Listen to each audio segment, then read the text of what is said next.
ስሜ አብዱ ኢብራሂም መሐመድ ይባላለሁ። በባቲ ቀበሌ 06 ታጦ ሰላዋ ልዩ ቀጂሜ ወንዝ ይባላል።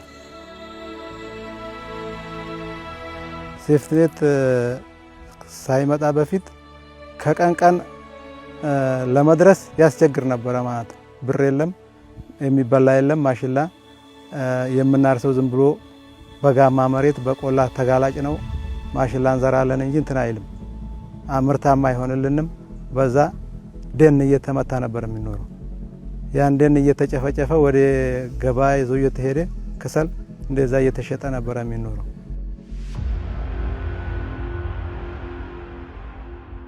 ልጆቻችንን ለማልበስ አንችልም፣ ለማንከባከብ አንችልም።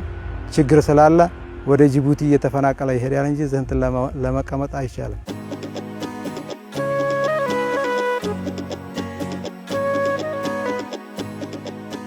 ይሄ ሴፍትኔት ስንጀምር የእርከን ስራ ተብሎ የጋራ ስራ የ60 ቀን ስራ የሚባል ስራ አለ። እዛ ላይ እንሰማራለን። ለአንድ ሰው 350 ብር ነበር በፊት። አሁን ደግሞ 650 እንደዛ ደርሶና አሁን ደርሷል።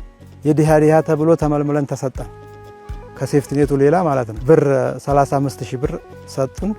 እንደገና በዛ በ60 ቀን ስራ ውስጥ ደግሞ ይሄን ማሽላ የምንዘራው ማለት ነው። ይሄን ማሽላ መዘራት የለበትም ብሎ መንግስት ራሱ ጉርጓድ በእንትን አስቆፈረልንና ወደ ስራ አስገባን። ያን ብር ወስጄ ሳበቃ ይዤ ሄጄ ወይፈን ገዛሁ። እንደገና ፍየሎችም ገዛሁበት።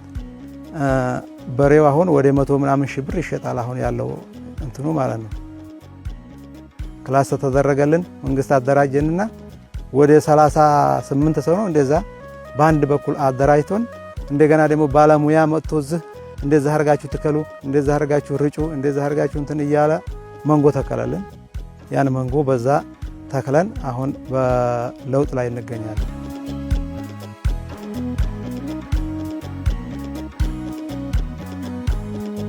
አሁን ግን ጥንድ በሮች አድርጌያለሁ፣ ላም አድርጌያለሁ፣ ወይፈን ተሰራለ። ፍየሎች ደግሞ ወደ 18 ነው እንደዛ ደርሰዋል።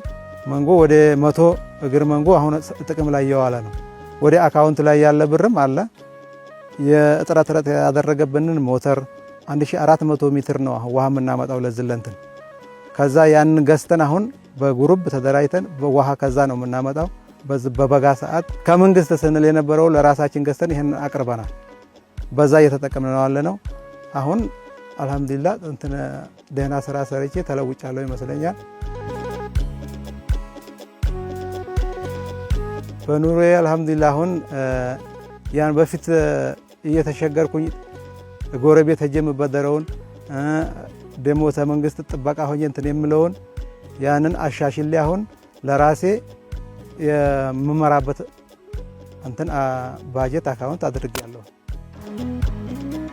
መንግስት በጣም ትልቅ አስተዋጽኦ ነው ያበረከተው። ግራንት በመስጠት ብድር ስርጭቶችን በማድረግ እንዲቆጥቡ በማድረግ ሀብት እንዲፈጥሩ በማድረግ እንዲሁም ደግሞ በተለያዩ አካባቢዎች የልማት ስራዎች በተለይ እነዚህ የተፈጥሮ ሀብት ጥበቃ ስራዎችን በመስራት የያዙትን ያፈሩትን ጥሪት እንደገና መልሰው ለፍጆታ አውለው ደግሞ መልሰው ተረጂ እንዳይሆኑ ለማድረግ ከፋይናንስ ተቋማት ጋር በመገናኘት አሁንም ተጨማሪ የሚፈልጓቸው ብድር አቅርቦቶች እንዲቀርቡላቸውና ስራ መስራት እንዲችሉ የያዟቸውን ስራዎች ደግሞ አጠናክረው ወደፊት የበለጠ አጠናክረው መስራት እንዲችሉ በማድረግ ድጋፍና ክትትሎቻችንን አጠናክረን እየሰራን ነው።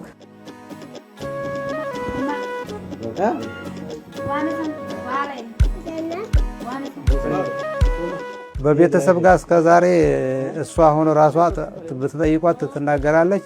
በፊት በኃይል ችግር ላይ ነበር።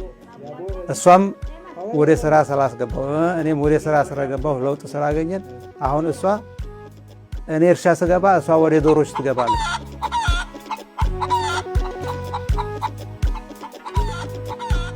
እኔም ደግሞ ባሉኝ ዶሮ እንቁላላቸውም በብራቸውም ራሱ አብዱን ብር አልጠብቅም። እኔ በወርም በሁለት ወርም አርገን ደግሞ እንደዚሁ የሆነ ቁብ ተበላን በአንድ ላይ አንድ ሰው ትንሽ ሰዎች አለን። ያንንም ደግሞ በወር በሁለት ወር በአንድ ላይ እከፍላለሁ። ከዛ ማለት ነው ሁለተኛ ልጆቼ እንቁላልም ታሉ ዳቦም ከሰራው ከዛ ፍርፍሬ ሰጣቸዋለሁ። ከሚበሉትም ከሚለብሱትም በየፈለጉበት እንዳሁኑ አያገኙም ነበር። 7 ልጆች አሉኝ። ልጆቹ ደፍተርም ቢያጡ ደፍተራቸውን እገዛላቸዋለሁ። እንደዚህ እያረኩ ያንከባከብኩት በእንደዚህ ደረጃ ይዘውኛል ማለት ነው።